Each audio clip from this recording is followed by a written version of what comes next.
In today's video, I answer a question I am asked frequently, which is, why can't I teach myself to play the piano?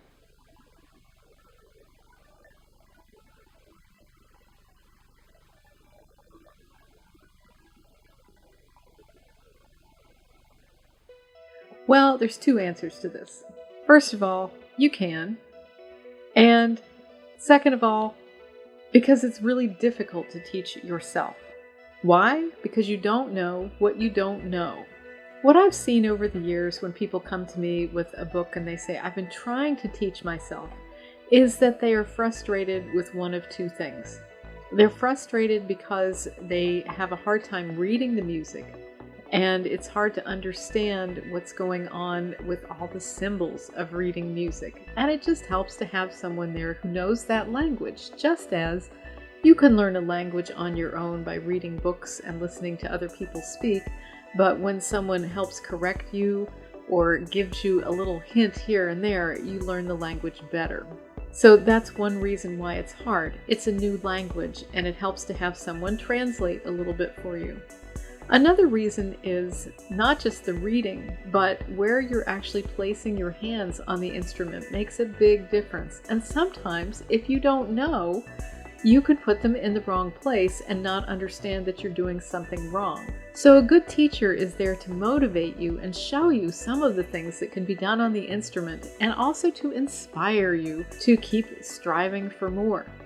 So I wouldn't say that you can't teach yourself at all. And I will say that you must teach yourself to some degree, because even if you have a very good teacher and you have long lessons, even more than once a week, you're with yourself more than your teacher is. Another reason why it's hard to teach yourself an instrument is because you don't always hear when you're playing a wrong note. So the first reason is it's often difficult to see what you're supposed to do because you're learning the language, but it's also hard to hear when you're playing a wrong note in music that you don't already know. So it's just a matter of not knowing exactly what you're doing right and wrong, and having no way to know that, no reference point really for things that you don't know. So I would say that you can teach yourself somewhat, and you have to teach yourself somewhat when you're working on your own, but you need some guidance, and that's what a good teacher does. A good teacher, if you're having lessons once a week or once every other week, is going to check in with where you are in your practicing, if you're enjoying the pieces that you have, and if you need something new, and also check and see that the things that you're playing are correct and that you don't have any further questions about how to do things better.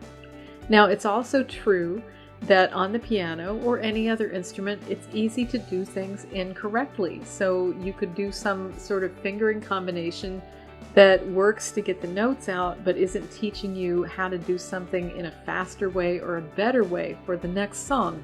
So you wouldn't know that for yourself. So it's good to have a teacher to give you a little bit of guidance with things like that, and the correct fingerings and the correct patterns to learn on the instrument, so that when you go to read more music, you will already have those in your muscle memory and in your mental memory, so that you can see them and understand how to do them. Thanks for watching. This is the Julie Donato Music Studio, where we make music fun for everyone.